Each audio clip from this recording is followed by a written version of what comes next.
അത് ഞാൻ നിങ്ങൾക്ക് കേൾപ്പിച്ചിരുന്നത് മനോഹരമായിട്ടുള്ളൊരു ഗാനമാണ് കേട്ടോ.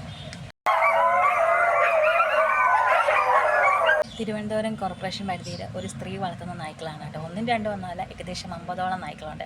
നമ്മൾ ഈ രാത്രിയൊക്കെ കിടന്നുറങ്ങുമ്പോൾ ഈ 4-5 നായ്ക്കൾ ഒന്നിച്ച് കുറച്ചാൽ എങ്ങനെ ഇരിക്കും? അപ്പോൾ ഈ 50 നായ്ക്കളുടെ ബഹളം നമുക്കൊന്ന് ഊഹിക്കാവുന്നതേ ഉള്ളല്ലേ.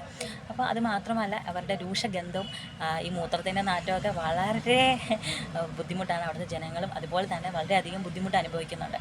അപ്പോൾ അത് മാത്രമല്ല, ഈ നായ്ക്കളെയൊക്കെ സംരക്ഷണം കൊടുക്കുന്നതൊക്കെ നല്ല കാര്യമാണ്. അത് മാത്രമല്ല, നമ്മളിപ്പോൾ ഇതിന് നമുക്കൊരു കംപ്ലയിൻറ്റ് വന്നെന്ന് പറഞ്ഞ് ഇതിനൊന്നും പുറത്തിറക്കി വിടാൻ പറ്റില്ല, വളരെ ബുദ്ധിമുട്ടുള്ള കാര്യമാണ്. പക്ഷേ നമ്മൾ ഈ ആൾക്കാരൊക്കെ താമസിക്കുന്ന ഒരു മേഖലയിൽ ഇങ്ങനെ കൊണ്ട് ചെയ്യുന്നത് വളരെ ക്രൂരതയുള്ള കാര്യമാണ്.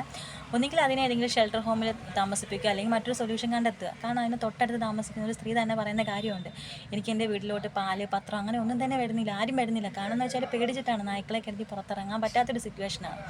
അത് മാത്രമല്ല, 2024 ഇതിനെതിരെ അവരൊരു കംപ്ലയിൻറ്റ് കൊടുത്തിട്ട് പോലും നമ്മുടെ സർക്കാർ ഇതിനെതിരെ ഒന്നും ചെയ്തിട്ടില്ല. അപ്പോൾ എന്തുകൊണ്ട് സർക്കാർ അതിനുവേണ്ടി ഒന്നും ചെയ്യുന്നില്ല എന്ന് ചോദിച്ചാൽ നമുക്കറിയുന്നില്ല. പക്ഷേ ഒരു പട്ടിയുടെ പ്രശ്നം പരിഹരിക്കാൻ നിങ്ങൾ സർക്കാരിനെ കൊണ്ട് സാധിക്കുന്നില്ല, പിന്നെ എന്തിനാണ് നിങ്ങളെയൊക്കെ ഞങ്ങൾ ജയിപ്പിച്ച് ഇങ്ങനെ കൊണ്ടിരുത്തുന്നത്?